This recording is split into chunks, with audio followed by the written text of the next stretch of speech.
It would take another world war to roll back the forces of fascism, the notions of racial supremacy, and form this United Nations to ensure that no nation can subjugate its neighbors and claim their territory.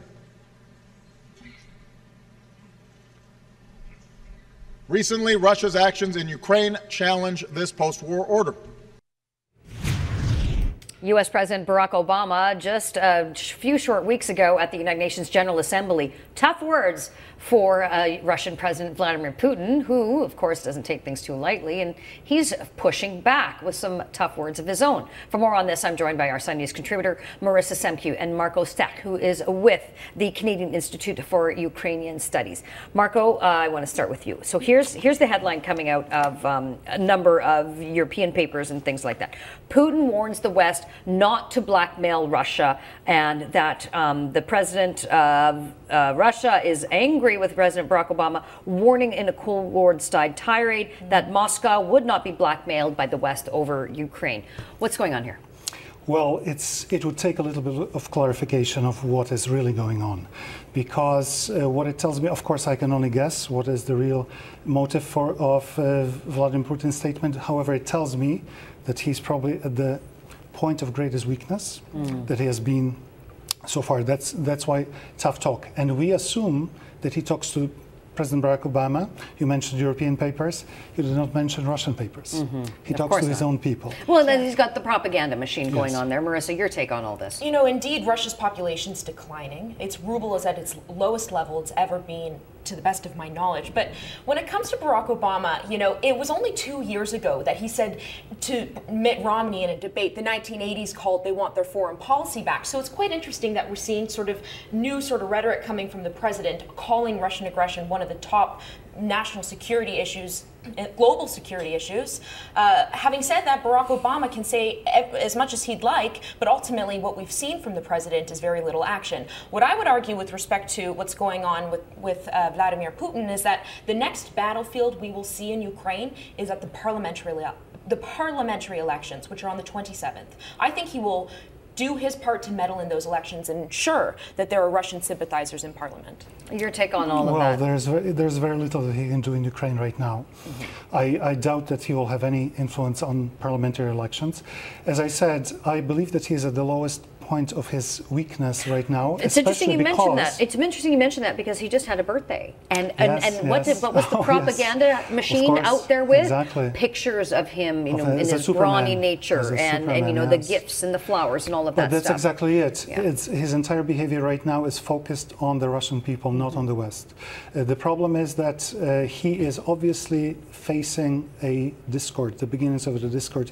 Although Russia shows the unified face to us, but obviously behind the scenes there is something already happening. He is really not gaining any ground in Ukraine.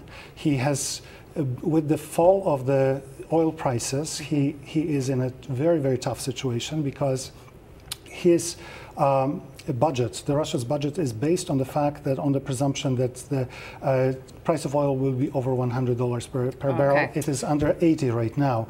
He is facing 3 years of very deep economic crisis.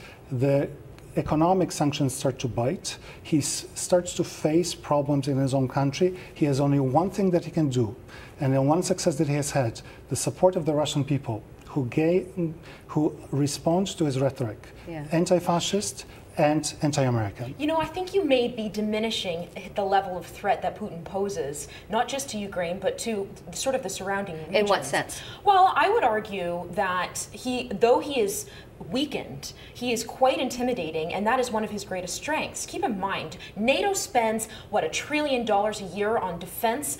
Russia spends $80 billion a year on defense, and yet he acts as though he's greater than NATO altogether. And thus far, NATO has not done much to halt him in his advances in Ukraine. Well, he has acted with little consequence, save for the sanctions. And I have been quite critical of, you know, round after round of sanctions. We saw them for months on end, that we needed more. We needed a more aggressive response. But I think Marco touches on something important as far as the domestic issues.